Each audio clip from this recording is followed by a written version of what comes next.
I'm Scott Weatherly. Welcome to 20th Century Geek. Hi guys, welcome back. We're still into the summer of geek. So just for August, I'm doing this one a week, one podcast a week. You're having one a week, you? I'm having one a week. That's more than I get. Yeah, but doing one podcast a week and and also doing a blog a week. But I'm not writing these blogs, and I'm not really planning the podcast either. I'm doing co-hoster's choice. And oh shit! Yeah, I got to write a blog, don't I? For you do. Well? You do. It doesn't be much. It's like being at school. It is. It's like, it's like you're the nasty teacher. If you really want, I'll also grade it. That'll be all right. And you'll get like a see me after class, I'm sure. But you always want to see me in your that's true cloakroom. So we've done a couple, but I'm now, as you can probably tell, I'm with regular co-host Mike. And your topic that you chose was? It was early 1980s porn. That's right. And dwarfs involved in them. That's right. So my research... yeah, so my dad... yeah, you won't believe what I found in the family album in the research. It explains a lot about my dwarfism. Yeah. No, I picked video nasties. Because I thought that was a rather meaty subject for us to cover. It is. It is. It's a particularly British subject. Well, it's a British word. You know, that grouping of them, that genre of films or that type of film. Is because it's a British word. Video nasties didn't exist. It's a British invention. Well, the whole fear. I mean, again, I did the research in this and. There were things in the States and even in Europe, but not to this level. Like films were banned, or they were given the X rating or whatever in the States. Yeah. But it seems like up until the 80s, it was pretty lax in this country. Yeah, I mean it was 1982, when everything came. When the shit hit the fan, so to speak. Yeah, because good old Mary Whitehouse. Yeah. And they're called the NVALA, which is the National Viewers and Listeners Association, which is a non-government body. They're an independent body that basically had a bit of a shit fit over this. Yeah. I mean, the 1979 Driller Killer, that's where it all starts. It's because Driller Killer under Vipco gets released in 1982 on video.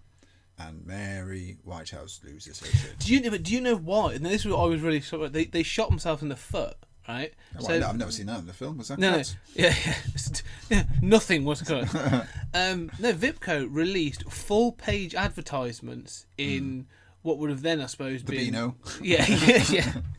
In like video catalogues for things that were for video stores, but also you could get them as a video connoisseur of the 80s. And it was then leaked that this was in there, and that's when, like I say, that's when the shit hit the fan. That's what they saw, and they threw up their arms about it. And it goes on from there. Like I say, they all of a sudden take a moral stance on behalf of the entire country, and who will think of the children kind of deal. Well, the thing is that the success of Driller Killer in this country prompted us to import other films like The Burning and Slayer and Cannibal Holocaust, Cannibal Apocalypse, zombie flesh eaters. Cannibal Holocaust is an interesting one, right? Because they got on the prosecution list and they got prosecuted and banned, right? Yeah. Because they didn't think they would, right? They thought they could get away with it. They'd be on one of the lesser ones. They actually anonymously contacted Mary Whitehouse themselves. Oh, really? To drum up some publicity. Completely backfired because the film got banned. Wow. It's a pretty crap film as well, Cannibal Holocaust. Yeah, it's not good. It's not a good Neither's one. Driller Killer, though. Driller Killer's pretty bad. Well, Driller Killer you can relate to because you got someone like Peter Sutcliffe, for instance, with him with his hammer, and you've got Driller Killer, so you can relate to it. And Toolbox Murders, it was a bit of a sore subject at the time. Yeah, and but the thing is that you can relate to that, but something like Cannibal Holocaust, this country's never seen anything like that. It's like, what the hell, plume de flume, It's and you know what you're getting. It's unlike our Two Guys One Envelope show, which is a good example of mistaken identity in a sense, because if we picked up a film now called Zombie Apocalypse, we just buy it because of the title. Yeah. You know, but it'll probably be the most rubbish film in the world. Oh, they are. But at the time, in the 80s, you know, when all these films were coming out on Betamax and VHS, you had a situation where there's people going, drill a killer. The film said exactly what it said in the box. I mean, look at the film Beneath that we reviewed. Yeah. Okay? Now, that's got nothing to do with Beneath, really, when you think about it. No, there was no beneath or under or nothing at all in the film. It was terrible. Yeah. But if you pick up a film called Drill a Killer, yeah, that was exactly that's all it was about. Pick up Evil Dead, yeah. About, Cannibal Holocaust, exactly what it's about. So the films never lied. No, and people picked up films because Drill a Killer. Yep, sounds good to me. Well, the thing is, it wasn't just the name, was it? I mean, you see, the name's on the title, but the actual the graphics, the cassette artwork, the cover, the cover work were. Like I know Drill a Killer. I saw when I was at university with the bearded bloke on the front with the drill in his head, and that was the original cover. Yeah, so they went for it. I mean, they weren't messing around on these covers. It really was a case of this is what we're doing, and someone gets a drill through the face. And that's the cover. And that's the cover. Well, yeah, and also as well, that some in order to contend with Mary Whitehouse, some video shops, do people know what video shops are anymore? I'm not sure. But some video shops actually put brown paper bags over the covers because the covers were that thing. Well, polybagging and that sort of thing, like they do for porn magazines and others. It's very much of that time. It's come from that. It's come from that the moral outrage that people felt at the time, wasn't it? I mean, when I started to look into this, it's really interesting to say that, like, basically the BBFC, which is the British, I can never really remember now. It's the British Board of Film Classification. That's it. Up until this came up, they were pretty ineffectual. Yeah. Like a film could or could not be submitted, and if it was submitted, they would watch it and they would classify it and they would recommend or they would make they would demand edits for it to be released under that thing. If you didn't, then you just released it. It's not until now we should highlight that this actually led to a change in regulations, and you get the Video Recordings Act 1984, which meant that all films to be broadcast, whether in cinema or on video or whatever, in this country had to be viewed and classified by the BBFC. Yeah, and that was it. Then that's all of a sudden. And if they felt that they couldn't classify it, then they would ban it. Yeah, plain and simple. I'm just googled on my laptop here when you was doing that for you at the keys clicking some of the covers for some of the video nasties. Like, Bloodbath. I mean, they look what they were to me when I look at these. Right, when you look at these covers, because they're brilliant. Some of them. Oh my gosh, you had boobs on that one. Yeah, Thatcher lives. Yeah, man. Oh man, the lady is for returning. That's amazing. That can't be a video nasty. That's amazing. That is brilliant. I want to get that film. We need to try and find if these are available. We're putting that up. We need to find Thatcher Lives. Thatcher Lives, definitely. But these are like the pulp. They're like the pulp, aren't they? They're just like the pulp books of the sort of like the EC comics and all that kind of stuff. Yeah. There's a film called Alien. Is that called Alien Penetration? It's Alien Penetration. In space, no one can let you sleep. Oh, the Incredible Melting Man as well. That's one of my favourite covers. That was a great one. Yeah. Incredible Melting Man. So gory, the cover. But these are fantastic. But they're so graphic, so gory. Like you say, that they are. They're just really pulpy. These are just exactly what you'd expect to see on the front of like an ECW comic or one of the pulp magazines from sort of probably the early 50s and into the 70s. Some of the artwork's fantastic, really. I mean, it's really clever. Some of it's just plain like naff, but But most of them are some of them are really good. I mean, there's people that collect these, aren't there? There are people that still collect the original like VHSs and stuff. I did until probably about 10 years ago, and then I just got rid of everything because it was just too much to carry, and I had probably about 60 of the 72 films on either import or original pre-cert as they were, because it was a big business as well. I mean, you got to understand is that, you know, these are under-the-counter films when they were banned. You could still go to certain video shops and they would give it to you from under the counter. Well, I also... Like Texas Chainsaw, stuff like that. Yeah, well, I found... Well, okay, we'll get on to some of this, right? I found, in some of my research again, you know, like, you know, XXX shops, basically sex shops and stuff like that. Yeah. Well, I don't know them as much as you do, but... No, you know, I have a loyalty card. Yeah, I do. But it was pretty much a similar deal. Like, if you know your local video shop, if your local video shop could not or would not, the local sex shop would also have them in. Oh, I didn't know that. Yeah, so apparently, like, I don't know if it's a common thing, but apparently there were cases where they'd stack them at the back, and you go in and be like, "I want, you know, Raunchy Maidens 4, and while you're at it, have you got Driller Killer?" as you do. As you do. Anyone who wants that, by the way, as a combination, should probably take a bit of a look at themselves. Or email Scott. Or email me. If you've got both of them, that's a double feature there. That's two guys, one envelope. It is. You mentioned then about Texas Chainsaw Massacre, and you actually mentioned the 72. Now we should clear about that. Yeah. So there's a thing called the DPP list. Now the DPP list was basically a list of 72 films that were classified as video nasties. Yes. They were the ones. Now that was pre legislation. Yes, pre 84. So that was 82, 83. This thing was put in place, and it was what were they called? BBFC. No, it wasn't. This wasn't the BBFC. It was. Excuse me for finding it in my notes.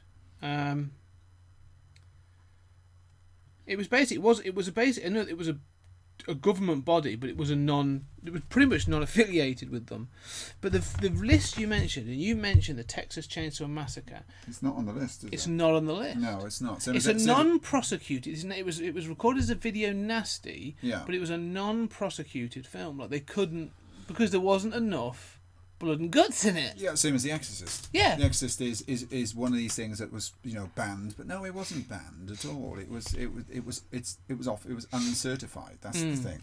Well, it was never released in this country. It was uncertified. Yeah. And they never wanted to release it, and the reason they couldn't release it was because of because of the age of the main actor of Regan. Yeah. The character at the time.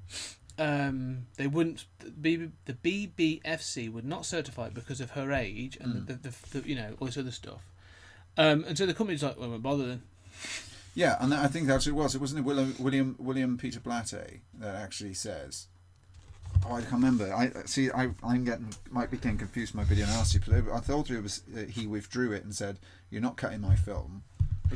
No, that is Stanley Kubrick and Clockwork Orange. Yes, that's right. You are right. So they submitted it, and they made a bunch of recommended edits. And he said, well, stuff you then, and I'll pull it, and you know, I've got a big enough audience elsewhere.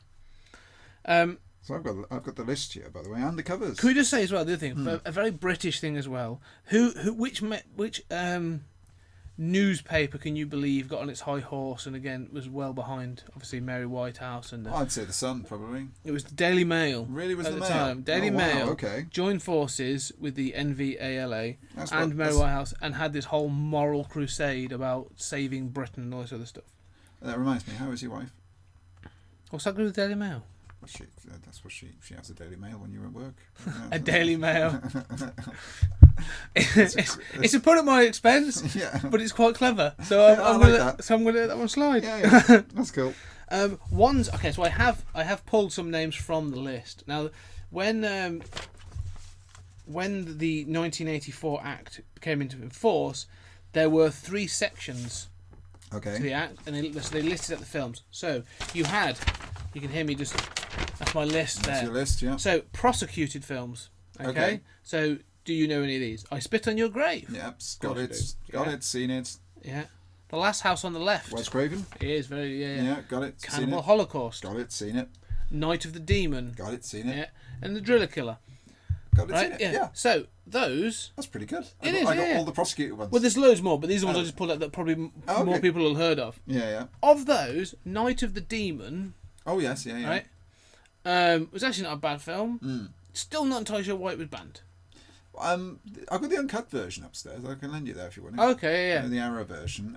It's a bit, don't know. It's a bit gory, possibly. Yeah, that's what I thought. Like it's gory, but yeah. Section 2 is non-prosecuted films. So these were films that were taken to prosecution but were never prosecuted, but could still be seized. Okay. If for whatever reason, The Beyond. Great film, yeah. Which but I'm still not entirely sure why. The Evil Dead. See, one of my favourite horror films. Oh yeah. We've already discussed it in the past. Totally. Inferno. Oh, that's Dario Argento. Wow. Yeah. See, I don't understand it because it was Tenebrae, Inferno. What was the other one? Night of the Opera. All these things were banned. Demons wasn't. No, and Demons is probably one of the most. Demons is crazy. Yeah, Demons is crazy. The Living Dead at the Manchester Morgue. That's great. Yeah, which is a good film actually. I've seen that. I got it on DVD. Now there's a third section to the list, right? Okay. Which are films that were never taken to prosecution because it was deemed they would never get a prosecution, but they were marked as video nasties. Now it says here a supplementary list was issued along with the official list, which featured a list of so-called video nasties. Titles on this list could not be prosecuted for obscenity, but were liable to seizure and confiscation under a less obscene charge. Tape seized under this section could be destroyed after distributors or merchants forfeited them. So you didn't have to give them up. Right. But if you didn't give them up, they could affect your business. So you could then be done as a trading act. You're damned if you do, if you're damned if you don't. So you basically had to give them up. On this list, the original Night of the Living Dead. Is that on the list? That's on the list. That's one of the 72? Yeah. No way. Yeah. Well, I never knew that. Right. Dawn of the Dead. Right, yeah. This is where they get a bit daft. Like these are ones they clearly wanted to do something about but couldn't. Right? Christmas Evil. Is that Silent Night, Deadly Night? No, it's a different film. Different one, okay. Different film. Oh, I don't know that. Both of them, excellently awful. Are they? Have you seen it then? Have you? Yeah, I've seen them both. Oh wow! How do you? Well, is that on Netflix or? Silent Night, Deadly Night is. Yeah. Phantasm. Phantasm's great. Yeah, these are ones weird me out. Scanners is great. Yeah. Friday the 13th. Yeah. I can see edging more towards the prosecution. Suspiria. Well, there we go, Dario Argento again. Yeah, but it's like arty, farty. It's good. I quite like it, but I don't understand it. Texas Chainsaw Massacre. Couldn't prosecute it. And I've watched this recently. I watched it not too long ago, actually. Yeah. And it's one of those films where a lot of the horror and a lot of the violence is actually insinuated rather than expressly seen. Well, Texas Chainsaw. Yeah. Yeah, I can see how it's disturbing. Oh God, it's disturbing. It's amazing. It's a great film. However, don't understand why it was banned. No. It's. I mean, Last House on the Left all right. That was prosecuted, wasn't it? Last House on the Left. But I mean, there's some other films out there, Straw Dogs and stuff like that. But there's films on the market after '84 that I think are worse than Texas Chainsaw. You also have The Hills Have Eyes. Yes, the original. Great film. And Zombie Holocaust. Yeah. I think that was mainly because it was so crap that they were a bit like, I'm not bothering. Yeah. No one's going to watch this. I'm trying to find the Santa film on here. These weren't on the 72 because these were never prosecuted. Oh, they couldn't be prosecuted. Damn it. So other films that have popped up and had, so these are later films that had issue with Mary Whitehouse and her crew. Clockwork Orange, as we mentioned. Yeah. So there was obviously issues with that. So Kubrick pulled it and said, well, screw you, Whitehouse. Yeah. Well, actually, not screw you, Whitehouse, because that's what you need. Yeah. Mary Whitehouse is an interesting figure. Like she, they tried to see her as sort of like, Britain's granny, sort of like looking after us and that sort of thing. But she was an interfering old bitch, weren't she, really? Yeah. I'm going to probably get complaints about saying that, but... No, because she has, Mary Whitehouse is in her younger teen days, was done for robbery, for theft. Is that true? Criminal record for theft. And she was stealing video nasties. Yeah, no, let's just Google it. So the other things then, just throw this one. The Exorcist, we've already talked about. Yeah. Which was, for various reasons, never released. Scum. Scum. So this actually features the tagline. The film they're trying Ray to Winston. ban. Yeah. Well, apparently the version with Ray Winston that's been released is not the original. So it was made by the BBC as a TV film. Oh yeah. No, I've got the both versions. Oh, have you? Yes. I didn't. I was going to ask if the BBC version was released. Yep. So it was done by the BBC. However, they felt it was too violent and too depressing, basically, to release. And the writer, director, and many of the crew were so upset about this, they actually basically funded it from multiple sources and remade it, and released it. Yeah. Yeah, I've got both versions in a tin. It's good. I've only ever seen the theatrical version. I've never seen the BBC original. It's a wonderful film. Yeah, wonderful film. And wonderful's probly the wrong word. No, it's not exactly up there with A Wonderful Life. It's an intense film. But I tell you one thing that Scum did. Okay, Scum brought forward the attentions of the public to the public eye, the what was going on. In places like this, and it was very true to life. And Ray Winston says that he spent some time researching it by going into an establishment such as this. Brave man. Well. And it was brilliant. He was on, whatever he was on at the time, and I think that's just, and then where writers goes, ooh, no, we can't have films like this. Well, why? They're documentaries, pretty much. Well, I think dramatizations of real life. It was the BBC were being preemptive, weren't they? Where they were a bit like, okay, if we release this, we're going to have a backlash, so they held it back. It did. I suppose in many ways it dispelled the more pleasant sort of idyllic version of prison that like Porridge had created.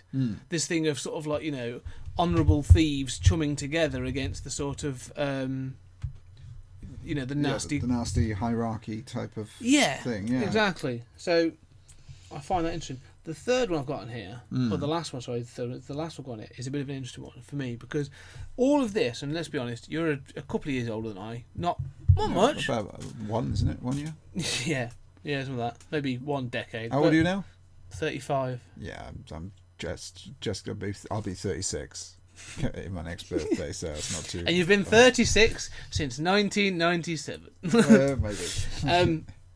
But the thing is that this one, all these others were a bit early for me. Like I remember them being talked about at school. I remember things about The Exorcist. I remember things about Texas Chainsaw Massacre and all these other things, right? Yeah. It was too early for me. I was born in 1981, so the video nasty thing, Evil Dead, I remember being a thing when I was at primary school. Yeah.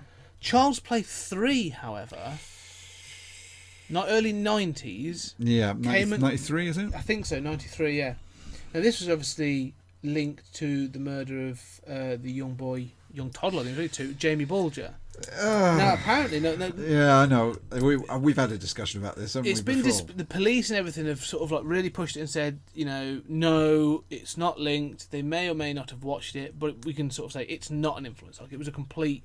You're basically barking up the wrong tree. But it was the Mirror and the Sun, the tabloids. It was the tabloids that made that connection. And again, the public ran with it, and the film was pulled from shelves for a period of time. Only some. It wasn't made compulsory to do so. Any chain pulled it. Blockbuster or whatever the chains were at the time pulled it. Yeah. So you couldn't buy it from like HMV or anything like that until quite a bit later. Yeah, it was hard to find. Yeah. I remember I had that on VHS. I acquired copies of it on VHS. That I sold for £70 each. Now I think this is back in the 90s. Yeah. That was a lot of money for a video, The other one in this, and I haven't researched it because I ran out of time. And it also, so you know about Jamie Bulger. Now Jamie Bulger is the one that sticks out to me because it's a terrible situation. It was a horrible thing. I remember being all over the news, and I remember my parents being like really freaked out. Yeah, because I've got a younger sister, and it was all that sort of thing of like you don't limit your sight, and like my God, it was children killing children sort of thing. Yeah, horrific. And they're upset nothing happened to your sister, or. That's I'm not going to dig into that. And then there's another one, and the murder of Susan Capper. Now, I've never heard of this, and I haven't had the chance to research it. So I'm curious about that. Something else again, where Child's Play 3 is associated with another actual homicide, possibly an American one. I don't know. I'm not going to, but the thing is that in the film Child's Play 3, there's a sequence inside a ghost train. At the end, the last section, and they say that they placed the child on the tracks and this, that, and the other, but it's very flitting.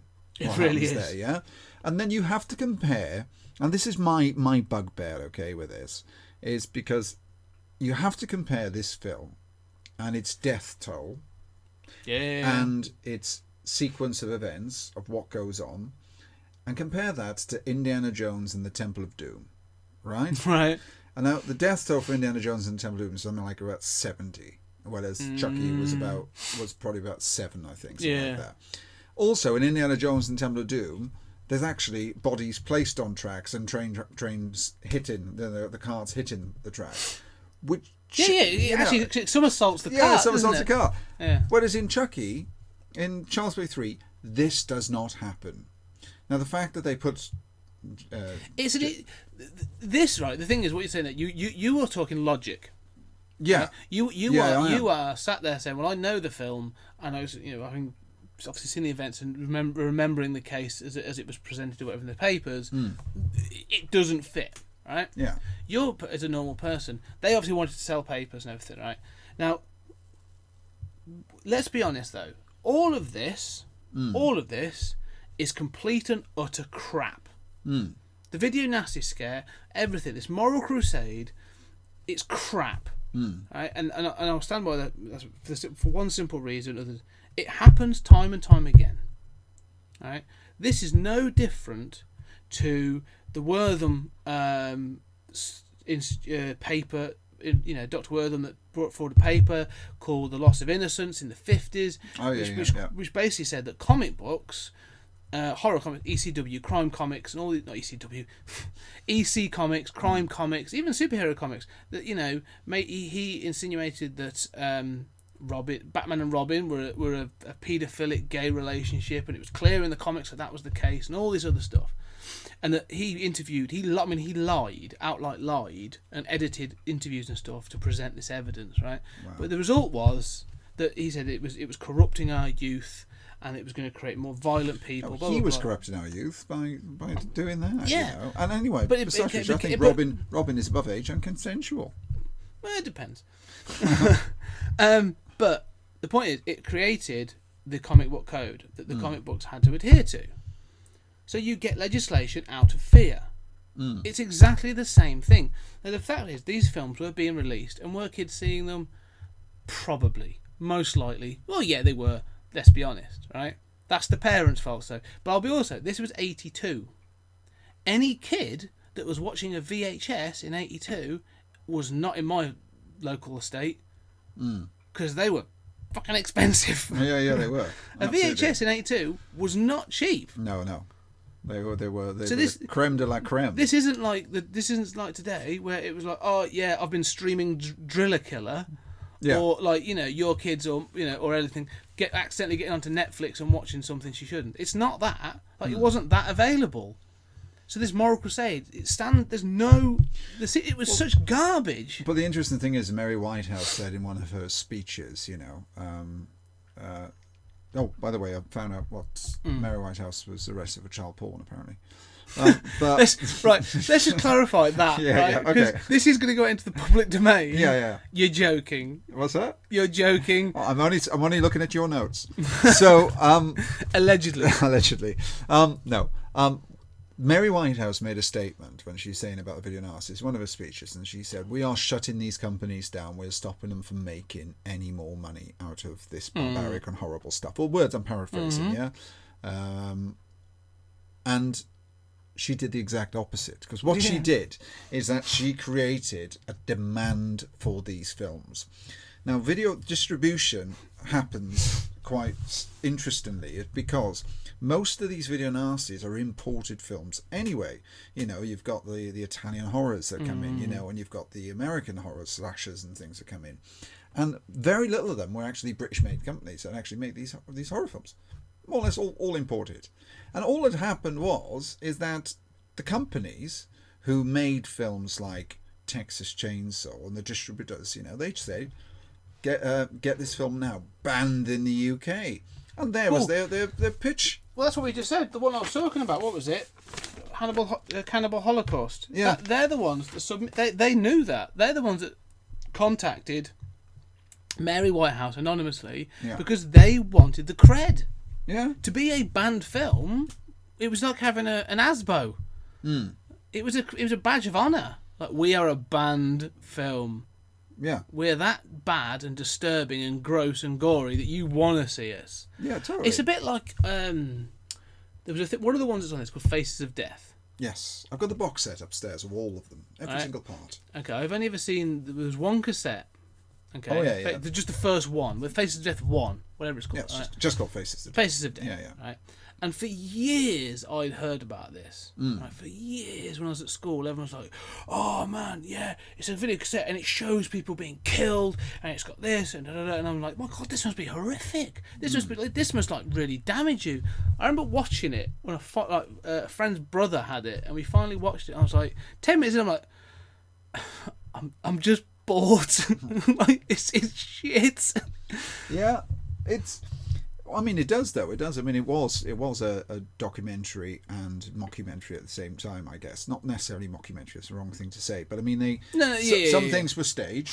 Yes. And then other things was actual footage. Yeah. You know, you actually saw people decapitated. You did. Actually saw people die. And, yeah. You know, and it was shock value. And but it's horrific to know what it is, but it's not entertainment.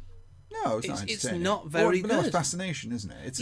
It's the same as today, you know, when you watch things like that today, and it's just morbid fascination. But let's be honest, right? You know, when you go fascination, right, and someone says something, you go, "Yeah, that's messed up. I want to see that." I don't want like an hour of it because I'm like, "Oh, I'm bored now." So you go, "Yeah, I want to see a donkey fucking a duck." And you go, "Yeah, you let's Google that." Yeah. After about 20 seconds, you're like, "Well, I've seen that. Move on." Yeah, I don't want to watch that again. Yeah. Yeah. It's the same thing. Like I don't get some of these. Did the duck quack? Yeah, that's exactly what happens. Wow. Well, I can't do Was it you? That was it. Animal sex noises. And if you want to hire us for children's birthday parties, we are available. Yes, yeah.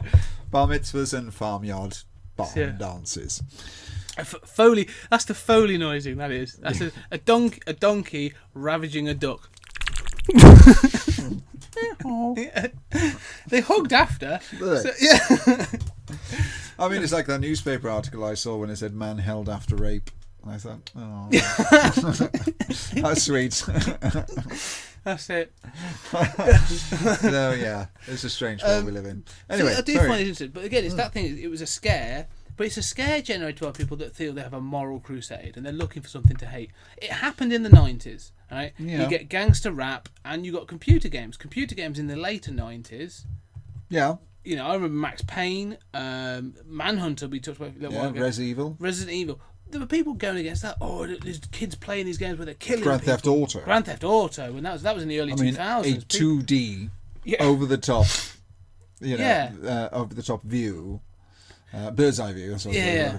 But here's the thing: like you've made a really good point out of all this now, right? So each of these result when it's a really big thing, and they make a real big stink. They result in there's an output, right? And the output is usually a legislation or some sort of grading system, right? So you get the Video Recorders Act in 1984, and out of that you still get the banned films, but you can still, so you're like, oh, I want to get hold of one of these films now. So yeah, you're boosting the industry. The same happened with the comics book code. Yeah, the main one stuck to it, but all those comic books that have been banned were not happening. Yeah, EC Comics were no longer producing, but do you know what? The reprints and those ones that were still floating around, they went up in price. And the same with the gangster rap. If you got explicit content or whatever, adult, parental guidance and all this other stuff, you're like, bang, that's it. We are cool because we've got that. Same with the video games. Everything happened and you got that, and all of a sudden every kid in that playground wants that. Yeah, totally. Controversy creates cash. Yes. Good old Bish. Good old Bischoff. I mean, it's what a great phrase. Controversy creates cash. It's absolutely right. It's totally true. And people used it and manipulated to that. So Mary Whitehouse's cause wasn't, to be honest, was null and void. What she did do is she did create a problem in acquiring this in this country. Yeah. There was a kind of distribution problem, and people people capitalise supply and demand, the law of economics, isn't it? People capitalised on that. Demand went up, supply became less. So that means prices went up, and you could rent Extra or Poltergeist for a £1 or 50p. Or you could get Texas Chainsaw, which will cost you £3. And you're like, oh man, it's only £3. Oh, I want to see that. Yeah, I want to go into school tomorrow and tell my mates I've seen Texas Chainsaw Massacre. People made big money. I mean, when I used to trade in banned horror films, I made shitloads of money in it. Yeah, I'm sure. Yeah, but that was it. It was car boot. I remember even up until I would say the last 5 years, car boot. Going to a car boot sale or something similar, and there would be a stall or a market, and there would be a stall loaded with pirated DVDs and all that kind of jazz. Gone. They're gone now because there's no money in it. Because everyone's like, I've got Cody or I've got some other Pirate Bay or whatever. Like, people download shit and just, stuff. Yeah, like there's no need for that anymore. Like you've taken that away. It's now in a different format. I just find it really interesting though that these things happen, like because you get like the satanic panic as well, didn't you? Because that which ties into this of the mid to late 70s, of people fearing the occult and this this weird. The what? Sorry, though. Occult. Oh, the cult. Sorry, yes. Yeah. The occult. Occult. So the thing is, and again, it's sort of like when I go through the research, there were articles linked from this to this and this. It's a real. Because there was a big rise in the early 80s of devil worshippers. Well, allegedly. Yeah, This is the thing. Allegedly. In the media. And again, in the media, and the Daily Mail is involved in this, and it comes from some of the later bad Hammer horror films that you get in the late 70s. And then there's this thing around. But that's why we have Video Nasties, though. Think about that. Yeah. We had Peter Cushing and Christopher Lee, and God rest them both. Great, and they were Hammer horror films were fantastic. We will be discussing Hammer horror at some point because they're amazing. But I mean, they are part of our English folklore. They're part of our history. But there's only so long you can actually see Christopher Lee fight Peter Cushing. Yeah. It's a Mad Mike Chris Stone match. Yeah. It's kind of like this. It's got a finite time. This time playing different characters. Yeah, and you kind of like, and that's why we needed a change, and that's why we started getting these films in. Because prior to this, prior to that Hammer, we were pretty lame when it comes to. Well, this is it. We were. Yeah, pretty tame in this country compared to, like you say, the Italians or even some of the American stuff that was being produced. I mean, there's films that don't come on either of these lists that I know that were released and were available in this country that didn't get prosecuted because people just didn't take them seriously. So there's a film like Basket Case. Oh, I love it. Which is an amazing film. Yeah. Never comes up. 1, 2 and 3. Yeah. Love them. Well, 2 and 3 are more like parody weird. But the first one's got some pretty, like, Bilal killing people in that is pretty horrific in some cases. Reanimator. Reanimator. Yeah, well, in that one, a severed head literally goes, and it goes down on a woman. You could actually see that he's sticking his head through a table. Yeah. It's great. It's an amazing film. I love it. But like I say, you link it to this thing of the satanic panic, and it all goes back to these people that are ignorant, ill-informed, and just looking for a crusade. Like I've read articles on these things about the satanic panic that were alleged. There was the what do they call it? The Devil's Church or the Church of the Devil or whatever the hell it is, right? And it links back again to even go back further to Aleister. I think it's called Conservatives now. Yeah, but it links back to Aleister Crowley and his idea of basically, within reason, do whatever you want, enjoy your body, enjoy your life, and it was all that. It's that kind of ethos. But then there was the whole thing of like, they're devil worshippers. There are family. It was devil worship in suburbia, wasn't it? That was all the thing. Yeah. And it was the fear about behind closed doors. People are eating babies and all this. Eating babies, sacrificing sheep and stuff like that. And I'm like, do you know what country you live in? But then it put the idea and notion into people's minds, and people actually went, should we try it? Should we try the devil worship? That sounds like a laugh, that doesn't it? Well, tofu and goat eating. Well, do you know in South Wales, in Treharris, where I was, there's a woods we call Barry Woods, right? And in there we had devil worshippers in there. Well, and we had a devil worshiping site, and we had bones with 666 written on them and stuff like that. Near here, right, from in the Midlands, in the West Midlands in the UK, there is Cannock. Yes. Cannock Woods, Cannock Chase. Cannock Woods, right, have been they have been associated with the occult and devil worship like well into like the last the last century, but the 1900s. Wow. Okay. To the extent of all kinds of weird shit, including a white witch group, or whatever you call them, Wiccan, I suppose now. Wiccans, yeah. They got together at Cannock Chase, right, to create a spell and send whatever force they thought they were creating against Hitler in 1944. It's a true fact. It's worth googling. Wow. That. Okay. But Cannock Chase or Cannock Woods is loaded, especially in like the 70s and 80s, is loaded with stories of Deja do we need to do a nighttime? Right, Cannock Chase. There is three things that terrify me about Cannock Chase. Cannock Woods. A body was found stuffed inside a hollow tree, and they never found out who it was. Right? Wow. Okay. But it had graffiti tattoo. They think it was a woman. This woman's name, right? They found because head had been cut off, and the head was a skeleton and stuff. Right. It's a really interesting story. Never found that out. It was associated with the cult. That was in the 50s. There is video footage of children at night, right, running around. This drone caught video footage of that, like black-eyed kids is what they claim it to be, but it's creepy as hell. Wow. Right, but there is also known. There is also known apparently devil worship at Cannock Woods. It's apparently like well haunted and stuff. It's one of those places. Like, I don't really believe in this stuff. Like I'm a bit of a skeptic, but do you know what? Just in case. We still have to go there at night. So the point is that, but this is what all of this builds on. That we're all trying to protect our kids and we're all trying to do the best. Yeah, I'm not. But I don't care about them. I don't care about my kids. Just leave them, thinking. So I don't even know where they are. I haven't seen them for 2 days. But there's a strange smell coming from under the stairs. Strange smell from the stairs, and I think The Exorcist is finished now. It's on loop. Yeah.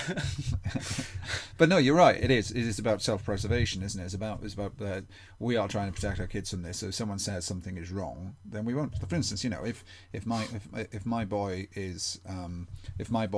I hear rumours about the kid that he's bothering with down the road, I'm not going to let him bother that kid down the road because of the rumours, whether it's true or not.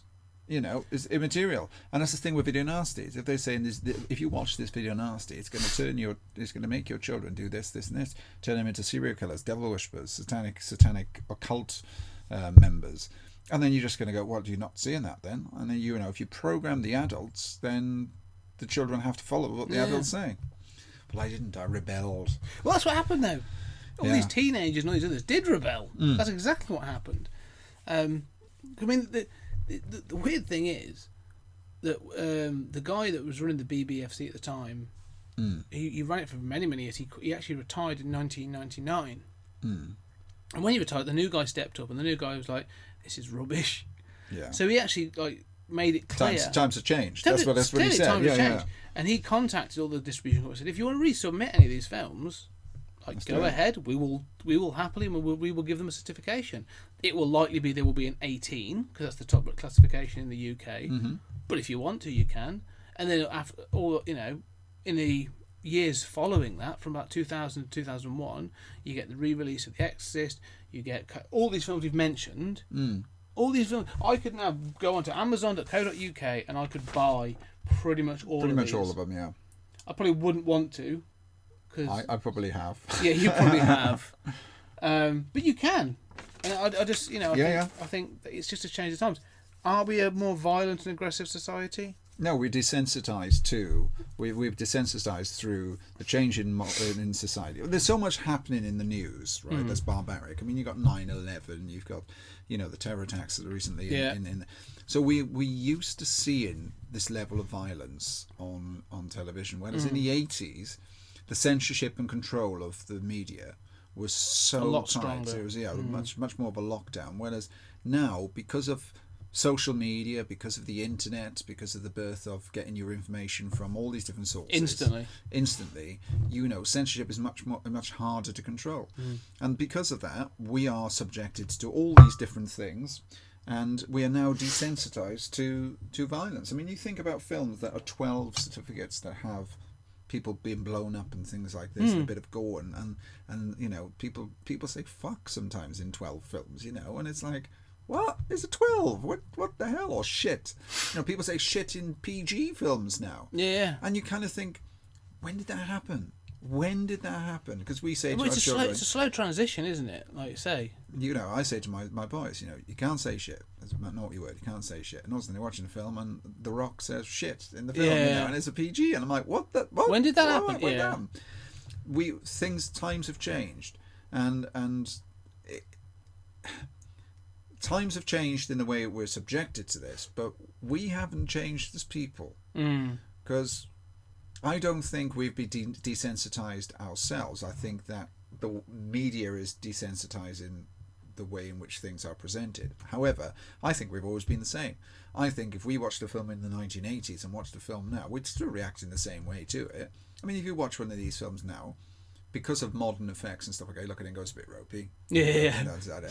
But in essence, you still enjoy it the same. It still scare you the same way as this would. I mean, watch Evil Dead now. It's fantastic. 40 years on almost. And well, let me put it this way: if you were to take one of the Saw films, or Hostel, or a film like that, one of those what they call like the I'll tell you what I watched the other day, right? Green Inferno. Oh yeah, I saw that. The Eli Roth film. Pretty good actually. Quite enjoyed it. Yeah. It's very influenced by Cannibal Holocaust. A lot of these. Yeah. If you were to take that film and play it back, if you were to take that back in time, if you go back in time, right, you've got yourself a DeLorean.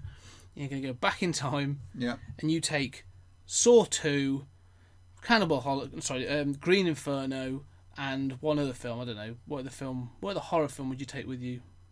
What modern equivalent? Hostel, I suppose. Let's say Hostel. Right. Take those three with you, all 18s. Yeah. Somewhere. And you would play those. They would be on the prosecution list. Totally, they would. Yeah. And you consider that Green Inferno clearly has a bloke having a wank, while another person's being decapitated and stuff. And the guy that gets everything cut off. Oh, it's great gruesome. Scene. Really well done. I mean, the entire film is well shot and so open for a sequel, isn't it? Yeah, so open for a sequel. And the fact is that you kind of like you think about that one scene with that the I call him, sorry if that's politically incorrect, but the black guy. So African American guy, whatever way you want to refer to him as. When they're chopping him up on the rock, and you kind of like, and the barbaricness of that, and how graphic it is. But then you think that one scene contains more sort of like barbaric notions in it than most of these films that were banned in their entirety, in their entire film. Well, the weird difference is, I would say, and again, going back to a lot of these, and I'm not saying all, because some of these are actually, again, like the Argento films and stuff, I quite enjoy. Oh, I love them, yeah. And a couple of others. But these were created for that shock value, as you said before.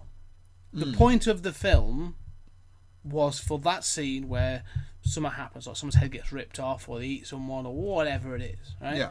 And the story element or the character element is so low down the list that, to be fair, like if you were to take out those, the moment you took out that gore, like there is nothing. The stories are weak, the acting's probably terrible, that sort of thing. Yeah. The difference between that and I would say Green Inferno, in my opinion, of Green Inferno is actually the situation, the build-up, and how they create the characters. It's actually pretty strong. Like, you care that guy is getting his arms, and so it's not just the graphic nature of it; it's who that person is in the story. Yeah. That you're like, Jesus. There are other people that sort of like, there are characters that deserve that compared to, and it's sort of that's the element I think has improved. I think one thing to note, and I was thinking about this the other day, Bad Taste, Peter Jackson's film. Okay, quality film. Took 4 years to make. Yeah. And he made it while he was doing it, when he was working in the supermarket as well. All his money went to that, and all of the people in the film were his friends. Fair dues to him. Bad Taste is a gore fest of a film. Yes. It is just, I mean, brilliant. And so ingenious. But you think that was released, I think. It's early 80s, is it? Late 80s. No, it's late. It's after the Classification Act. It's round about, I would say, it's probably about either early 90s or late 80s. I'm thinking late 80s because I think Brain Dead. Brain Dead came out in 93, 92. Yeah, that's like early 90s. Before that, way before that. But when you consider that film, okay, that film had an 18 certificate. Yeah. It was, the Classification Act was still in force. You know, the 72 films were still banned, and yet none of them was withdrawn from the list and compared in comparison. As you consider everything that happens in that film, like the chainsaw going through, and he goes through, and the blood and the guts, and his brain. I was going to say, he holds his brain on with like a hat at one point. So yeah, and a belt. Yeah. A belt. and you kind of like think to yourself, shit, man, why have you banned something like Texas Chainsaw Massacre, whereas you don't see a lot of gore? No, any really? No, yeah. The butcher hook thing is probably the most violent thing that happens. So you don't see a lot, but why? So why? And this one, he's got gore galore. But why haven't you released this? Well, I think the thing is, like if you were to give it 10 years, right? So let's go one step further than bad taste. Let's talk Brain Dead. Brain Dead, okay, Brain Dead, because I really enjoy Brain Dead. Love it. It's lunacy. That film is absolute lunacy. I mean, other than the gore, it has a priest fighting in a graveyard, and he jumps off a tomb. He's like, "I kick ass for the Lord." Great, amazing film. I'll Meet the Feebles as well. Meet the Feebles as well. Great, yeah. Messed up. But that film ends with him taking out a horde of zombie mutant things with a lawnmower. With a lawnmower. Like with one of the best scenes. Bloody as hell. Like he's literally slipping over. Yeah, and he does, isn't it? Yeah, they keep it in the film. The film's brilliant, right? But it's pretty low key. It's relatively low budget. It's a Kiwi film. It's come in. It was imported. I remember when it came out, like being a bit of a thing. Yeah. When I was at secondary school.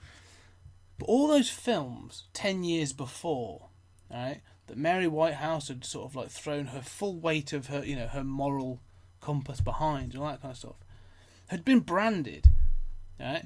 So regardless of the comparison, you couldn't say, here's the content of one, here's the content of the other, let's sit in comparison. It'd be like saying, okay, well, here's the content of Brain Dead, which has a zombie baby, and all this other weird craziness. And then here is Driller Killer. Yeah. Right? Compare, and you go, Driller Killer's a little silly, and the effects, like you say, are a bit ropey, and compare, gallon for gallon, this has got more blood and guts in it by a country mile. Yeah, totally. So Driller Killer's actually isn't as bad as that. However, Driller Killer and the whole thing that went on in 1982 makes that untouchable. The interesting thing about it as well is, if you notice that on this 72 list, not one of these films in Australia made film. Yeah. And Australia is, of course, a bit of is part of our Commonwealth. So money exchanges between country to country, and that's, to me, it might be going down the conspiracy theory route. I love my conspiracy theories, but I actually think that's no coincidence that a distributed film that is an Australian film gets a classification in this country, because the money economically that goes between the two countries. I would like to see, it's something maybe I should have looked at. I would be fascinated to find, as you get through the years, so from 1984 onwards, what films got banned and what films, where they were from. What films were banned, that sort of thing. Because a lot of German films got banned. There was more Italian films that got banned. So a lot of European. Loads of Italian films. And there's a lot of really low budget, like American horror films. I mean, can you imagine taking back Human Centipede and going, Miss Whitehouse or Mrs. Whitehouse, have you got an hour and a half? I've got something I want to show you. Yeah. You may want this bowl to be sicky. But the thing is, she didn't sit through the films. She didn't watch any of them. No, she kind of said, I watched the first 5 minutes and I was disgusted. Yeah, the credit sequence was so poorly edited. The first 5 minutes are the best bit. The rest of it, shit. Yeah, don't bother. That's the thing. It's none of these people saw these films. It's complete lunacy. And it really does make me angry when these moral crusades kick off. I find them so infuriating. But there are other films in that period, following the Classification Act, the Video Recordings Act '94. You also then get the introduction of the 12A or the 12. Well, I should say. Yeah, following 12 after. for Batman. That's where it came out. Yeah, but it came out for that. But you know what caused it? We've already talked about it. It was because they couldn't. No, you did mention shit. I forgot. It's Temple of Doom. Yeah. So Temple of Doom was given a PG. Yeah. And they made certain edits and stuff like that. Have we talked about this? We just mentioned Temple of Doom. Oh, today. sorry. I thought you talked about but you're right, because it includes several things that weren't taken out, and it was never going to be on this level of list because it's a big Hollywood film and all this other stuff. Right? Yeah, people die continuously in Temple of Doom. There is a scene in that film where I can't remember, Kali priest or whatever. Kali, yeah, that's right. Yeah, removes a man's heart. Oh, Num Shabai. Oh, Num Shabai. Yeah. Oh, Num Shabai. Yeah, right. Holds it up. That's my dad. That was. Holds it up. And it catches fire and it burns, and there's like the man's still alive. It's got some crazy stuff in it. I actually really like all the I love the 3 Indiana Jones films. I think they're amazing. There's not a fourth film. Yeah. What? No.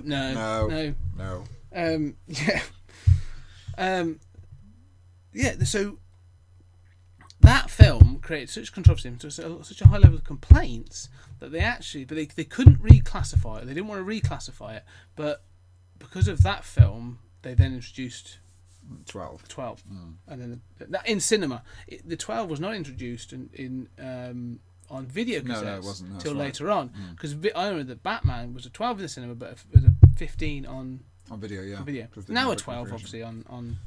Yeah. Well, do you know there's other films that have been reclassified as they've got older, and they've got classified down. Okay. And I can't remember which ones they were now, but there are films that I know that it were either 15s and are now 12s, or a 12 and that they were now PG and that sort of thing. What wasn't it? Deep Throat, the film Deep Throat, the erotic drama thing. Yeah, was never banned, was it? No. And you got all these video nasties, but Deep Throat was never banned. Well, that's a weird one because it was classed as they distributed it as they were going to distribute it as a drama for it, but obviously it's a porno film. Soft porn. It's a soft porn basically. Yeah. But then they classed it under the pornography section, so it became like a XXX kind of film. But it was easily distributable through sex shops and other areas, or the bit behind the beaded curtain at the local video shop that you'd see some grubby old man or me. You had a really fucked up childhood, didn't you? All this shit you're saying about your local video shop, you were. Did anyone ask you to come into the back and just look at their puppies? I should tell you about what you because I mentioned him. Right, and I'm going to say this. I mentioned him to my therapist. They pulled out a doll, where did he touch you, all that kind of stuff. Yeah. I mentioned him where didn't he touch me? Here. So like that scene in America, that scene like in Indiana Jones, Raise of the Lost Ark. Where doesn't it hurt? Here. So where didn't you get covered in jizz? Well, my eyes mainly, because I'm wearing goggles. No, I mentioned him in the very, very first introductory episode of 20th Century Geek. Yeah. I was actually really lucky. Right? When I was a kid, this is before Blockbuster, I assume, in this country at least. I'm assuming Blockbuster was big in the States. Yeah, it was. Yeah.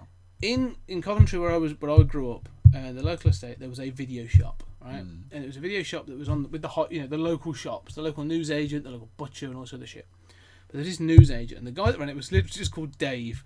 Whether that was his name or not, no idea. Just everyone called him Dave, because it was called Dave's Videos. But this guy went in there when I went in there, and I went in there a lot, sort of like because I went in there with my parents, and I rented like Ghostbusters like week on week until we could afford to buy it or whatever. But as I got a little older and the video shop was there, he obviously recognised I'd come in, and he'd be like, "Oh yeah, I've got all these posters that I've been sent that I don't want. Do you want them?" So I had like movie posters that he'd been sent for like all kinds of stuff, like so many films. And like much to my parents' chagrin, that I'd become home like, "Look what I've got!" Armfuls of things. And like, where are you going to put those? To the extent he gave me standees, like cardboard standees to take home. I had one for The Gate 2. I had one for Back to the Future. I had one for what else was it? There was another one that was brilliant. One of the Freddy films. I had like a short standee thing that he gave me. He was like, "Oh, I don't need them anymore. Do you want them?" And I'm like, yeah, basically, he was like, "Oh, this kid's an idiot. He just takes all the garbage I don't want." Yeah. But I had all this stuff. No, I collected movie posters. Yeah. I had some fantastic. I wish I had some of this stuff still. Yeah.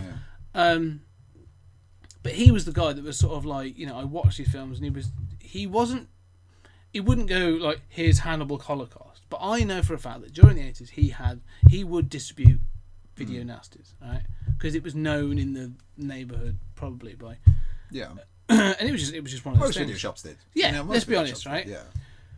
But as I got older, I remember being in the early 90s, when I was getting older, I was going, there would be that thing where I'd be like, oh, I want to rent this, I want to rent this. And he would literally be like, do your mum know you're renting this? And if you said yes, he was like, fine. That was it. And like you say, he would just rent all kinds of shit to you. Oh, yeah. And it wasn't allowed. You weren't allowed to give an 18 certificate to anyone under 18. If he was found out, he'd be prosecuted. Yeah. But he was really like, does your mum know about this? Yes. All right. And that was it. But like you say, but it was also, when I brought it back, and this is what sort of has germinated all this pop culture geekery and horror sort of fandom in my head, is like I'd bring back a film and go, if you like that, what do you think of it? Oh yeah, I really enjoyed that, it was really good. Or if you like that, you should try this. Next time, try this film. And he would recommend stuff that was clearly like, I know you're 12, but you should really check out, I think it was him that rented me like the first Child's Play film. He's the one that told me I should have seen Nightmare on Elm Street 3, like all these films, like Halloween. He's the one that told you, don't tell your parents. Yeah, come through the beaded curtain. And I'll see you tomorrow. Yeah, but he was great, and he was a really. I know it was sort of like making like in this day and age as well. Like he would end up on the front cover of the Daily Bleeding Mail as sort of like pedo video store. Yeah, he wasn't. He was just a really nice guy that was also. Basically, he was a clerk in a video shop. He was a very nice guy. He was also a pedo. Yeah, no, but he was. He was a video store clerk that just loved like films and was just willing to be like, "Well, you clearly like these." Well, yeah. Take it. Now we're too PC now. We're too PC with everything, and people are just too afraid. I mean, holiday camps is a good example. You can't actually have your picture taken with without your hands being shown in the photograph, with the view of someone takes your photograph and says, "Oh, when I took that photograph, he was touching my daughter's bottom." My hand just slipped. That's all I can say. You know what I mean? Yeah. And she was 22, so I mean, she was perfectly all right. Completely consensual. Yeah. She hadn't told me no yet, so it was perfectly consensual. Yeah, exactly. A dummy was still in her mouth. She couldn't talk. So. Yeah. Do you know what? All these jokes and all this stuff, all this humour, right? Maybe they had a point. Yeah, I suppose so. I mean, there's the whole thing is if Mary Whitehouse was alive today, would you consider the bit of nasty censorship? Would she censor podcasts? It would be what I think. I think podcasts would be, and I think will be on somebody's radar at some point. I think it's very hard to censor a podcast. I think the internet makes a lot of things hard to censor. Yeah. YouTube, for example, Facebook, all these live videos. How many stories have we had now of someone either having the shit kicked out of them, or even being shot at or something, and killed on live Facebook Live or whatever these things are. Yeah, and people committing suicide on Facebook. Yeah, they pull the video, granted, but like they're out there. By the time they're up there, they've been downloaded about 6,000 or 7,000 times. That's it. They've got to be shared. Yeah, I mean, what were those idiots? That couple, the Scottish. No, they were American, but they did with like a YouTube channel, right? Yeah. They did stupid stuff. I don't know, just like really boring stuff. And they wanted to increase their popularity, so they were going to do some crazy stunt. And she was going to shoot him, right, from a distance, and he was going to deflect it with a hardback book. That was the stunt. Not knowing that he basically chose what is tantamount to a wedge of paper, and she actually used a Desert Eagle. Wow. How do you think that stunt went? I think he died. He did, and she was prosecuted for manslaughter. Wow. But the video was out there for a short amount of time. I'll have to Google that. It's a story. It's a really interesting story. Like, it's a weird, messed up story. I just want to see the video. But the point is... Yeah. The point is... Because she's single now and she'll need comforting.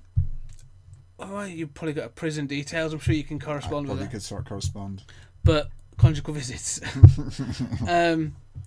The point is, like I said, I don't know how you would censor these things. It'd be very hard. Yeah. I think Mary Whitehouse would be shocked. She'd be mortified. She'd be turning in a grave now, anyway. With unless Do you think then that there still should be? Do you think there should be a moral compass? Because I read an article again off the back of all this, going through it, and I read an article that was basically saying that the BBFC's job should no longer be direct classification, but recommended classification. So when you go to the cinema, it's not like this is an 18 and no one under 18 can watch it. It should be, we are telling you, like you couldn't. They were basically saying you don't sell a ticket to an 18-year-old, like to a 12-year-old for an 18 film. But if a parent comes in and proves they are the child's parent and says, "Oh no, I'm happy for them to watch this," then I think the censorship should still exist in its classification sense. I think that there should be a control. You know, I think that people have a responsibility.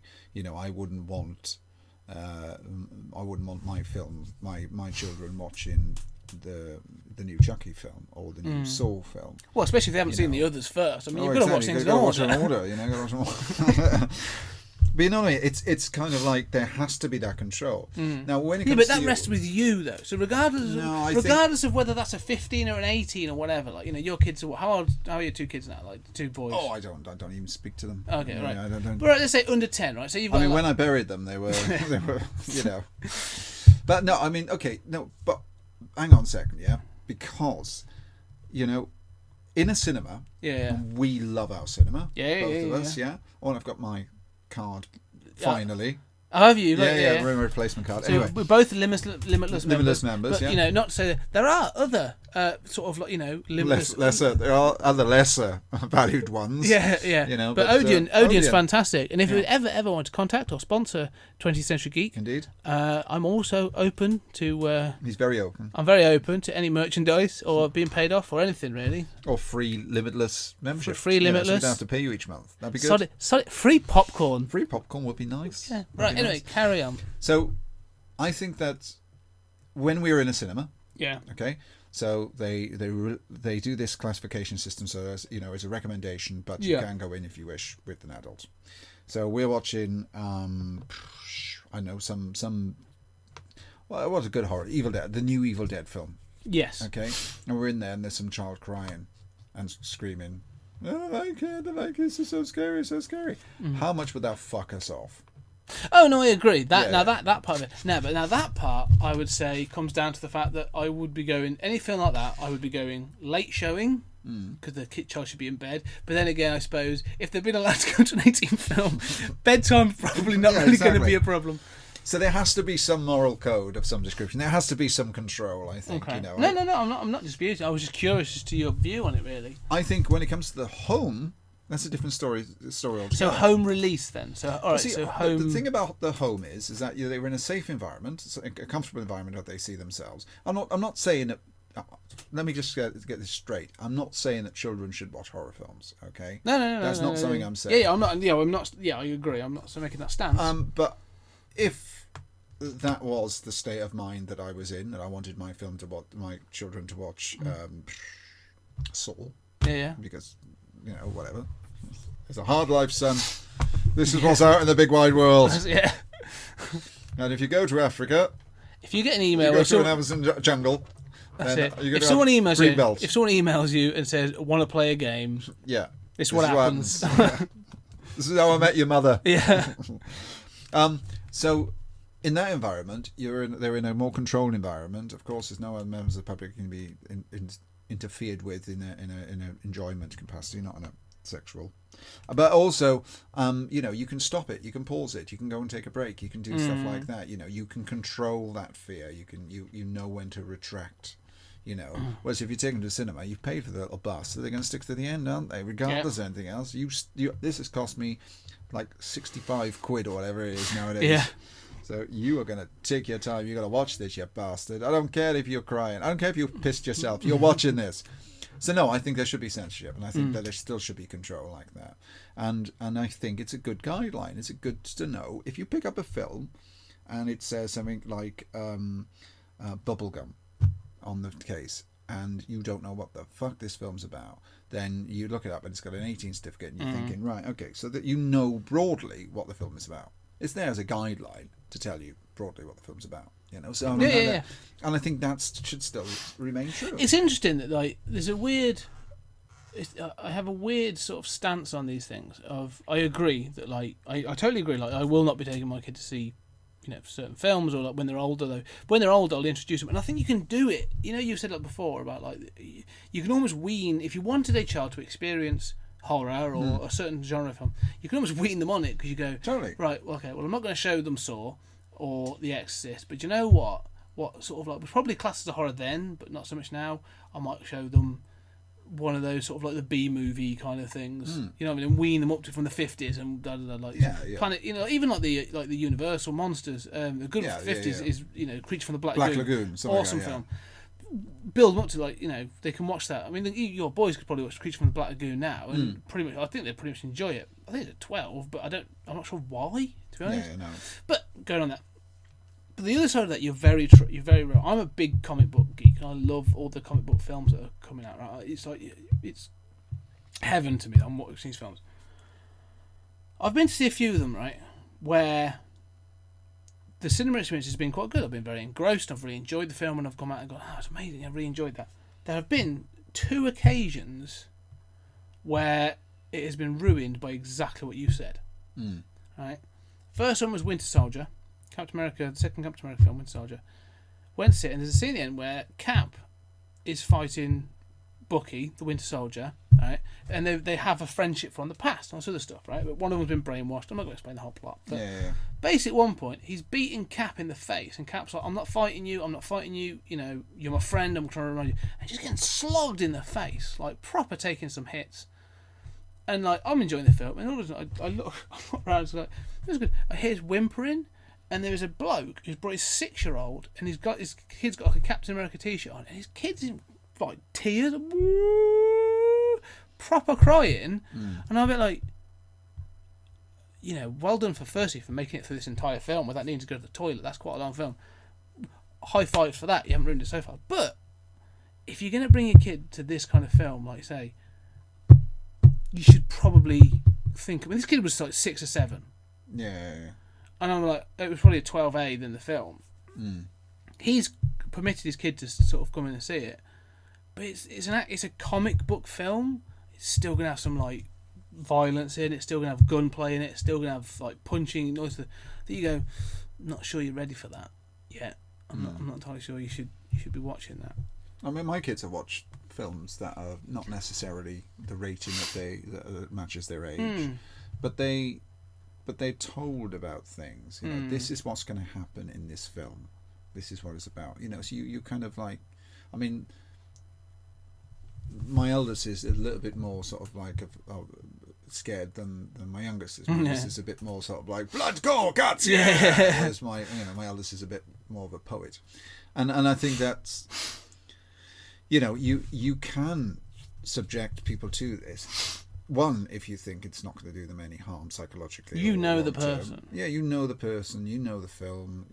I would never watch something cold with my children. So I wouldn't watch it. You'd watch it first. I would have watched it first and know exactly what's going to happen, how it's going to happen, this, that, and the other. Scary bit coming up.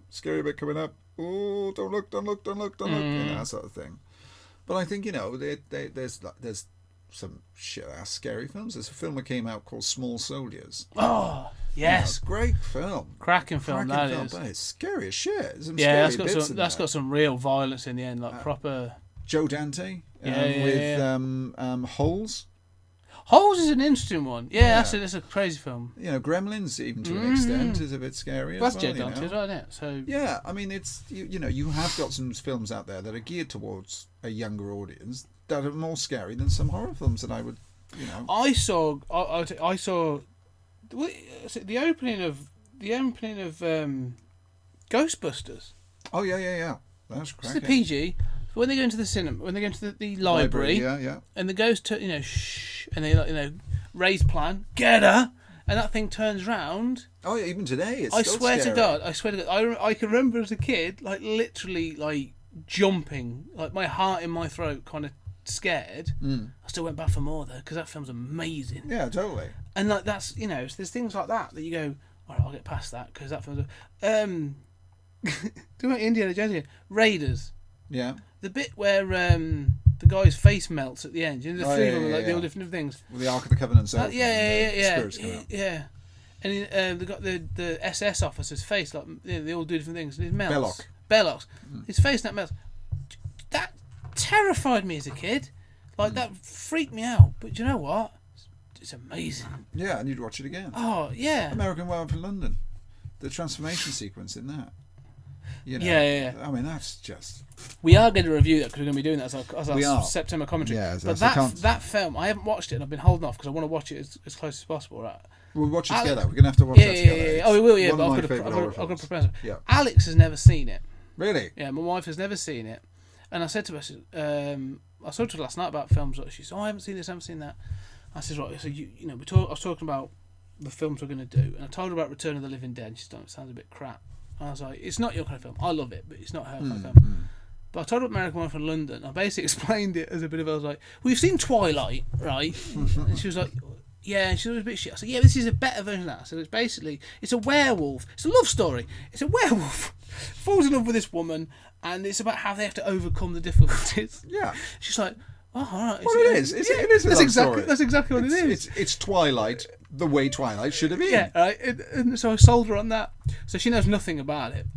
And she said she's agreed to watch it. Wow. Okay. Fair enough. For the setup for it, but there are scenes, there are jump scares in that. Oh yeah. Even though I know they're coming. The SS guy. Even the bit when he wakes up in the bed and he's got his face all done like a vampire-y, monster kind of thing. And stuff like that. There are Salem's Lot-esque. Shot yes. Isn't it? Yeah. There are scenes I know are coming that still scare me every time. See, Salem's Lot again. I just mentioned that now. That's great film. That's scary shit. The TV series version, that's well done. That is for a TV show. That was pretty well done. Yeah. Well, going back to I saw what Stephen King. That was a 2-part TV series. West Dream coming true. Tim Curry as Pennywise. Perfect. Is horrifying. He's amazing. Absolutely. And that's what I'm saying. It's this thrill you get from it that actually, and this is what I'm saying about all these video nasties. A lot of these, we're not talking about those, are we? At no point are we saying, the Living Dead in the Manchester Morgue or whatever the feck it was. The Living Dead in the Manchester Morgue. Yeah, that's right. Yeah. We've talked about Evil, which is in America, by the way. Yeah. We've talked about the Evil Dead, but none of these I'm really talking about. And maybe it's because of my age. But the difference is, yes, these films have got gore in. Yes, they've got scares in. But the fact of the matter is, these are really good films. Oh, totally. Yeah. And enjoyable even today. And sometimes maybe enjoyable for the wrong reasons. Maybe. I mean, look at Alien Terror. Alien Terror was not enjoyable in any way, shape or form, apart from at the end when you see the bionic BG. But you've seen the cover to that, haven't you? The original cover with the on VTC label. Yeah. That was an enticing cover. And I admit the effects are pretty good in certain with the head coming. No. I see where the budget went. Yeah, all the budget went on that. Not on the actors. A bit of boob. As well, so. But that's a film, and we've gone into that before. But I'm saying is that films that back then were shock value, the equivalent of Hostel and Green Inferno. That's right. Green Zone's a Matt Damon film. Yeah, that's right. Yeah. That's shocking because it's how dull it is. Yeah, it's boring. Green Inferno. Yeah. The shock value films back then are things like Cannibal Holocaust and stuff like that. Yeah, and even though we watch them back then as a shocking kind of film, now when we look back at them, they're almost laughable. Yes. I mean, you can still see. I mean, with the unfortunateness of high definition and films being restored into high definition, especially these ones, it does them no justice. Blu-ray editions of these video nasties. Is a bit of a mixed bag. Yeah, slightly. Yeah, I mean, it's one of those things. Okay, so we've discussed how it came about, who was involved, the kinds of films that were all involved, and that sort of thing. And so it's led us on some really interesting chat about classification of films. It's gone off in different tangents, isn't it? That's good. That's what it's for. So it was a good. I'm glad you chose it. Actually, it was a really good topic, and the research has been really interesting. But as a man that knows his video nasties, for our listeners. If they wanted to go away and get a real taste of that video nastiness, make some recommendations. What film should they be looking for? Well, I'd say first of all go straight to Arrow and Arrow Video, because I mean they're the ones that got license now to distribute some of these amazing films. And Arrow, if you're listening, we're more than happy. We're more than happy to any freebies. We really do. We love you. Really do. I keep you in business if you look at my collection. Yes. Mike is like an Arrow warehouse. I am an Arrow warehouse, aren't I? There's some great video nasties out there. If you're going back to that time, for all different reasons as well. I mean, I'm not saying these are necessarily good films, but they're great examples of video nasties of the time. Evil Dead, goes without saying. Well, that's one of the top tier ones. One of the top tier ones. Yeah. Phantasm, a very underrated horror film. I've not seen it in such a long time. I need to watch that again. It's very, very underrated. And I mean, Angus Scrum is just phenomenal as a bad guy. He passed away recently, didn't he? I think. Did he? I think you're possibly right. I'm not sure. Because they've made Phantasm 5 recently. It was released, and I don't think he got to see it. Oh right, he's in it. Yeah. I've got the box set upstairs with the ball and everything. I've never seen any of the sequels either. I may have to borrow that. You may have to borrow that. It's a box set. Please be careful. It's a limited edition. I would. Limited edition. You know how I am. Anyway, carry on. So other than that, there's films like The Burning. A great film. There's a film called Superstition. There's also called The Witch. Which is I know it's The Witch. Yeah. It is just, but not The Witch that's out at the moment. No. This is Superstition called The Witch. It's released on the VTC label. Yes. And it's just brilliant. It's great. I have a feeling it's available on Amazon Prime at the moment. Is it? I saw it. I saw it available. I was like, oh, that's interesting. If you got Amazon Prime, get it on there. It's a superb film. I absolutely love it. And the saw, the blade of the saw. It's just an awesome film. There's the Beyond. Beyond is a good one. Any of the Italian horror ones are quite good ones. The Dario Argento. Yeah, I mean that leaves Tenebrae shit. Don't watch Tenebrae, Inferno. Load of shit. Suspiria. Load of shit. It's.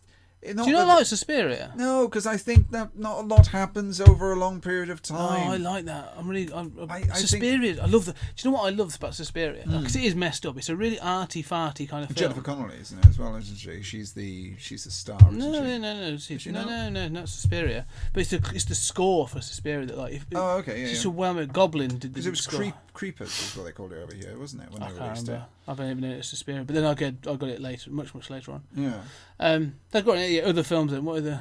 I'm trying to think, which would be pretty good. And there's a film called Pieces, but it's not on the list. But I mean, that's a very of these, good film. from my point of view, I've looked at this. I think the original, The Last House on the Left. Oh, yes. The Wes Craven one is actually a really good one for many reasons. Now I can never pronounce this. I'm going to look it up. Okay. Okay. It is called The Beast. Acrobobo. Agrogoth? The Beast. Whatever it was. It's called The Beast. Yeah. Just Google it. So that and Necromancer. Yes. Oh, okay. Yeah. Necromancer 1 and 2 are two of the most messed up 80s films you'll ever see in your life. They are bizarre and beyond bizarre. And there's also one that was out called Possession, which is the one with Sam Neill in. Yeah. Now, you have to watch this film because there is no logical reason why this was banned at all. And you will never get this time back in your life. That's one thing I will warn you about. And you watch, at the end of it, you just kind of go, what was all that about? It is just bizarre. But again, it gives you this kind of, whereas the 80s films, the 80s horror films was an experimental time for horror. It was like, this is what we do so far, and now it doesn't work. They weren't selling anymore. Hammer was struggling to sell films. Slasher films have almost become a parody of themselves very quickly. Yeah, we needed to move on, and people needed to move on, and I think that was the right thing to do, is to do that. There's a film called Slayer, which is another video nasty. That's a great film. SS Experimental Camp, good one. Faces of Death, I'd say everyone should watch Faces of Death, because I mean it's a landmark. It's a standalone film. Yeah, it was something that was of its own. Axe is a good film as well. It's a good video nasty. It's on the banned list. So what do you think's the legacy of the video nasties, and what's the legacy? I think it's a testament to the way society. It tells us the way society was at the time. It's a testament to British culture and the way in which Britain as a nation reacted to these darn awful films in comparison to places like America. who can be argued the fact that their crime rate is higher than ours. Well, obviously, look at the size of the country in comparison to ours. There's no comparison there.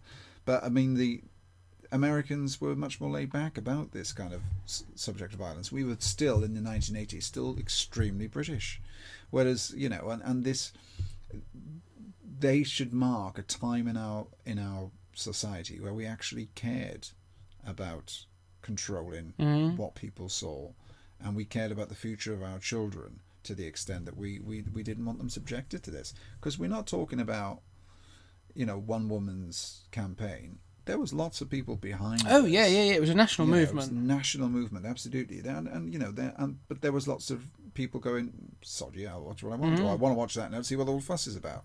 So it had a counterbalance effect, but it does reflect a time in our society whereas we were terribly British, and we approached this in a terribly, terribly British way. Yeah.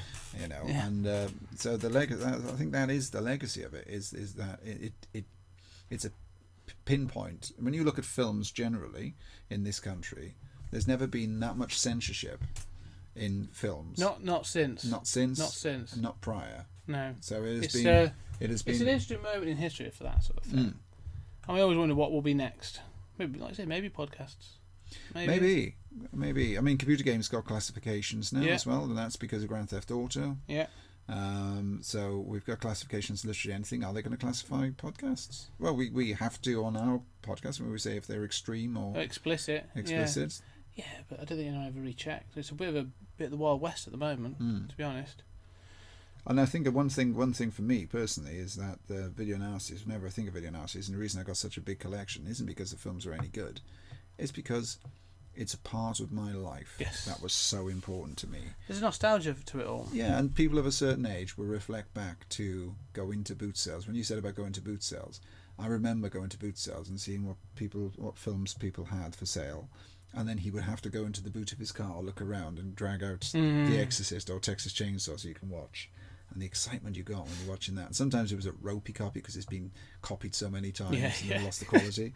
But sometimes it was a good copy as well. It was a good copy one. This is, And then sometimes you go home and you've bought it at the boot sale, but it's actually Crossroads or Coronation Street. And they've switched the cassette at the last one. Yeah. I remember those. So to me, it's my childhood. Cassette, is it right? This is another thing I just wanted to. We'll wrap up in a sec, right? Yeah. We talk about cassettes. And you talk about bootleg copies.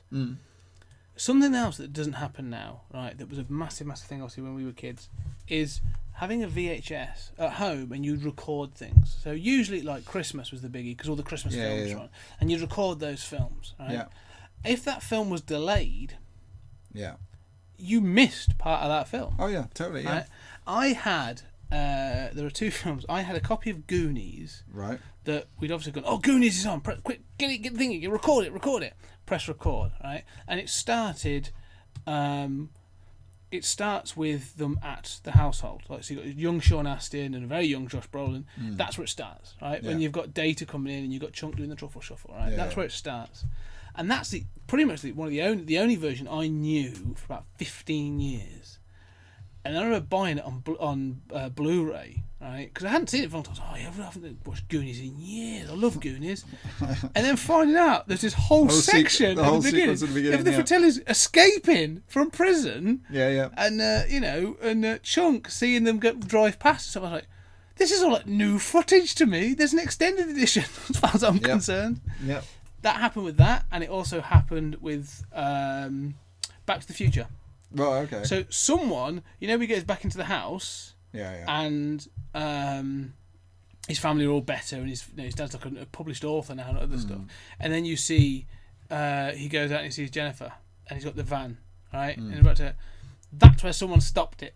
No. So I never knew. Doc Brown came back and they flew off for about 7 years. But saying that as well, though, there were different versions of different films. This is the American version of the horror film as well. When we were doing tape trading, there used to be a similar thing. Like, this has got an extra 2 minutes in it. Yeah. And you used to, and I was such a geek that I actually had two videos playing at the same time, so I could actually find out which one is it. You know, I always find that fascinating when someone says that this is the extended edition. How much more footage? There's an extra 2 minutes. So I'm like, that's not extended. It was back then, though. It was 2 minutes, yeah. because the cuts that BBFC made were like 2 minute cuts. Well, it was literal seconds. Yeah, it would accumulate throughout the film. Oh yeah, and 2 minute cuts are a lot of cuts in a film. Yeah. And that would make such a difference to the way the movie feels. It's like the rape sequence in Evil Dead, with the tree going into the vagina. And it's kind of like they cut that, and it's like it makes such a different feel for the film when you see that happen. So if you for some of these films, if you were the director and editor, spent all that time, and then someone else from like say the BBFC comes back and says, right, well I want 3 seconds cut here, I want this removed, I want that removed. Now it must be like gutting. Yeah. To have someone else come and go, well no, actually, but we don't think your version of the film is what we want. Well, yeah, and that's supposed to be the money you spent on that effect as well. It's like you're showing someone's head getting decapitated slowly. It's like, which again sort of goes to that thing now. I can see where you will get a glut of that PG-13 in America or the 12A in the UK, because that's got the largest audience, where you can slightly get away with a lot more, a bit more. You can push the boundaries, but not enough to offend people. Where you still get the kiddie audience and the slightly parent ones. Yeah, that's why there's no the level of 18 films. I don't think there's any 18 films that come out.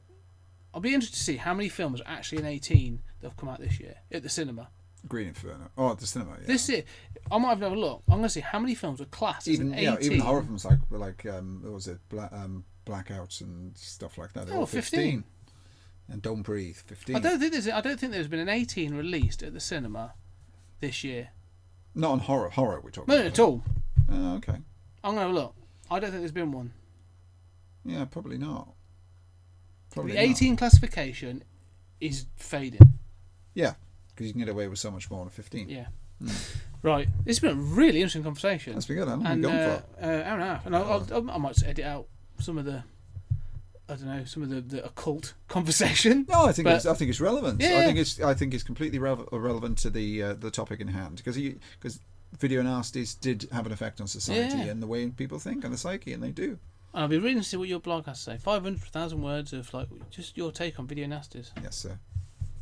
It will be great. I'm sure you'll get an A. Aye, probably. Probably a B-. Anyway, thank you very much for listening. Thank you very much for Mike for bringing this up. I've got some other goodies coming out soon. If you want to get in contact with me, it's on Twitter. It's at 20th Century Geek or 20thCenturyGeek@gmail.com. I'm on Instagram. I'm on Facebook. I'm on all the different bits and pieces.